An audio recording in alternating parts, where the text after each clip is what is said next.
Glyphosate, as a lot of you know, is sprayed on food crops, playgrounds, parks, school grounds, and even some home lawns.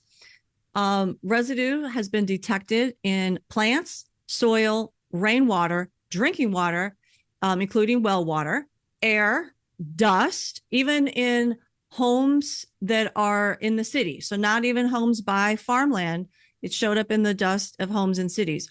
It's also been detected on food, in breast milk, and in urine. So there's been this great concern amongst even the scientific community about the potential impact on soil, plants, livestock, and human health. So should you be concerned? How I'm Yeah, gonna ruin the surprise. Yes. yeah. Seen just so we don't run away from anybody on this. I want to make sure that everybody understands glyphosate in the vernacular. It's called a weed killer.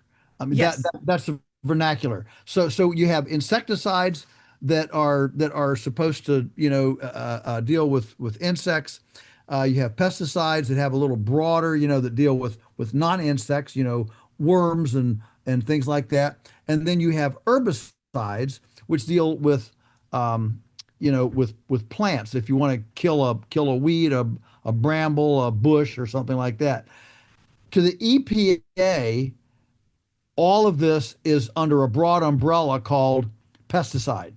But Yes. for the sake of our discussion today, we're going to deal with uh, glyphosate, which in the practical industry is known as an herbicide because it kills herbs, it kills plants.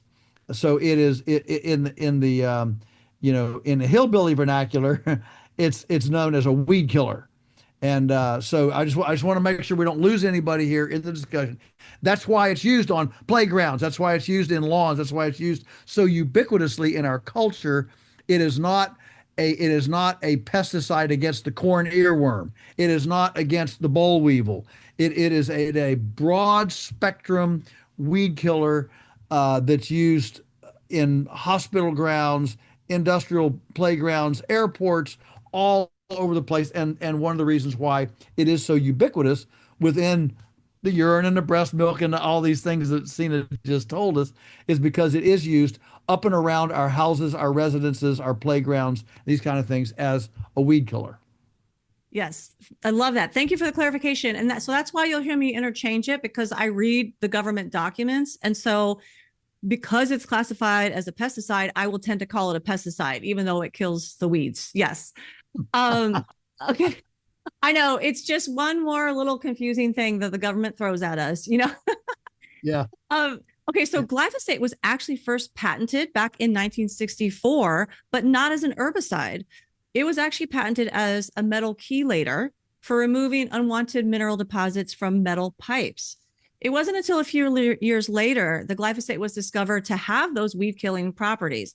This led to Monsanto patenting glyphosate as an herbicide in 1971 and selling it on the market in 1974 under the trade name Roundup. I know Roundup is something we've probably all seen at the hardware store. You can pick it up. And we'll get into the formulation of that in just a little bit. So when Monsanto's first patent expired in 1991, we saw sales of generic glyphosate-based herbicide expand. Today, there's 24 Chinese firms that supply roughly 40% of the glyphosate used worldwide, and there's there's over 750 herbicide products that contain glyphosate, and they're often under different brand names, and they're across more than 100 countries. So you can already start seeing why glyphosate is just so ubiquitous now in our environment. So glyphosate actually works, and it's really important for people to understand how it works, because this will explain a lot about the regulatory status and how it's actually causing sickness in humans. Okay. So glyphosate primarily kills weeds by targeting what's called the shikimate pathway. This is a pathway that plants use to make certain aromatic essential amino acids. It specifically inhibits an enzyme called EPSPS. Now, when it does that, when it inhibits that enzyme, it prevents the production of tyrosine, tryptophan, and phenylalanine. These three amino acids are essential for the growth and survival of the plant. So without those amino acids being produced in the plant will wither and die. So that's a primary mechanism for how glyphosate is actually killing these weeds. It also impairs the production of other important compounds in the plant, like lignin, which helps to maintain the structural integrity of the plant. Okay, so keep that in mind. Now let's talk about how much is actually sprayed. So originally, glyphosate was used by farmers and ranchers to clear weeds before planting and to control unwanted vegetation in areas like the pasture or other non-crop areas. And because if you sprayed it on plants, it would kill it, right? So it wasn't until 1996 when genetically engineered crops that were tolerant to glyphosate were commercially available in the United States. So 1996, that was the first time they were available, and they were called Roundup Ready.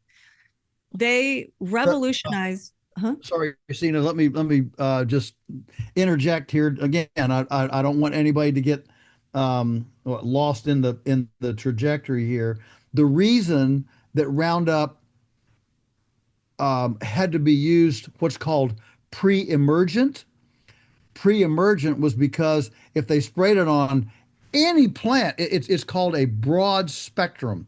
So there are herbicides that are very narrow spectrum that only affect, for example, brambles or thistles, and and glyphosate is broad spectrum in that virtually any plant that it touches is dead. It's very broad spectrum, which means it's really useful if you want to get, if you want to get rid of plants.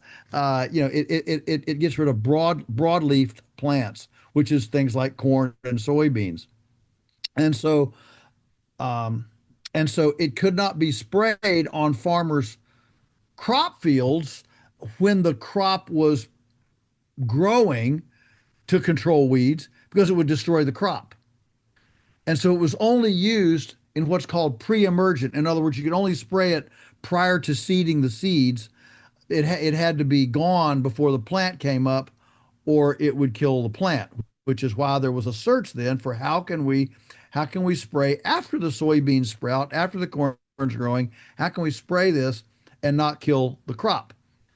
All right, there we go. There's your segue, Sina. I love that. What a great explanation. And then that's why the invention of these Roundup Ready crops was very innovative, right? This was the first time that you could actually spray a plant and not kill it. You could spray it, you could kill the weeds around it, and you could not kill the plant. And the reason that they're able to not kill those plant is because they genetically modified it to resist glyphosate.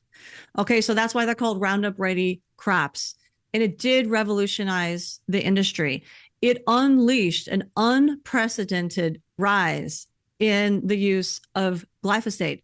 So, for example, in 1996, just before GMOs were unleashed, the total amount of agricultural herbicide that was used, the total volume that was used, was 3.8%. Okay, so that was 1996, 3.8%. By 1998, that had jumped from 3.8% to 53.5%. And by 2010, it rose to 90%. That's huge. This has never been seen in history before. The annual use increased from about 7 million pounds in 1987 to 36 million pounds in 1992. And then it skyrocketed to 276 million pounds in 2014. And this is largely because of glyphosate resistant crops. Today, more than 90% of corn and soybeans grown in America are genetically engineered, and they're largely engineered to be glyphosate tolerant. One of the reasons why you should care is because the ingredients derived from those genetically engineered and glyphosate sprayed crops end up in the food supply. They end up in, for example, processed foods that are sold in your grocery store. So it's estimated that these genetically engineered crops appear in about 80% of all the processed foods that are in the grocery store. It can be under the name of high fructose corn syrup or vegetable oils or soy lecithin or other chemicals like that. that were derived from this setup of a genetically engineered crop being sprayed by glyphosate because it's resistant to it. Now, millions of pounds of glyphosate over the years have also been sprayed, as Joel mentioned, by homeowners, municipalities, forest managers. It's been sprayed on lawns, roadsides, parks, and timberlands. And this widespread exposure to glyphosate has led to tolerant and resistant weeds. And that has created the need for more frequent applications of glyphosate at higher concentrations.